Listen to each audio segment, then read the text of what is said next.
Okay, let's see this question. An object of mass m1 moving with speed v. Let's draw the diagram first. Suppose कोई object है जिसका मास m1 है, v speed से move कर रहा है, collide with another object of mass m2. किसी m2 object से जाकर टकरा रहा है जिसकी स्पीड 0 है. ठीक है. एंड स्टिक टू इट, और ये इससे जाकर चिपक गया है. चिपक गया है मतलब हम ऐसा बोल सकते हैं कि इन इलास्टिक कोलिजन हुआ है.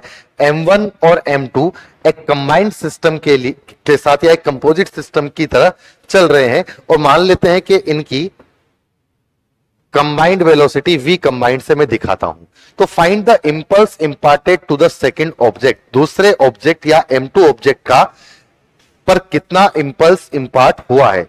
Now the concept we will use here will be the concept of impulse, जिसे हम I से दिखाते हैं, जिसको हम लिख सकते हैं it is nothing but f average into time, या इसी को हम लोग लिख सकते हैं it is nothing but change in momentum, मतलब final momentum minus initial momentum. तो हम यहां पर सेकंड ऑब्जेक्ट का मोमेंटम फाइंड आउट कर लेंगे. अगर हम सेकंड ऑब्जेक्ट के बारे में बात करें तो टकराने के पहले बिफोर कोलिजन जो सेकंड ऑब्जेक्ट है वो रेस्ट पे था, मतलब इसका इनिशियल मोमेंटम तो यहां पर 0 होना चाहिए. टकराने के बाद दोनों कंबाइंडली चले हैं, मतलब कि यहां पर इनइलास्टिक कोलिजन हुआ है. इनइलास्टिक कोलिजन हुआ है मतलब कि for system P initial should be P final. Initially जो टोटल मोमेंटम था वो ओनली m1 मास के पास था, m2 का मोमेंटम 0 था, और फाइनली m1 और m2 दोनों एक साथ चिपक कर v कंबाइंड स्पीड से चल रहे हैं.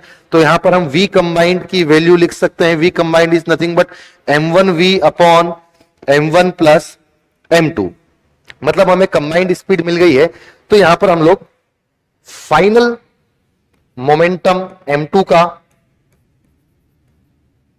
लिख सकते हैं कि अब जो m2 मास है वो v कंबाइंड से आगे चल रहा है m1 से चिपके हुए. तो m2 मास का जो फाइनल मोमेंटम हो जाएगा वो हो जाएगा m2 इंटू v कंबाइंड, मतलब इसको मैं लिख सकता हूं m2 into v combined which is nothing but m1v upon m1 plus m2. So impulse will be nothing but delta p which is nothing but p final minus p initial, मतलब इसको लिख सकते हैं m1 m2v upon m1 plus m2 minus 0. So the impulse will be m1 m2v upon m1 plus m2.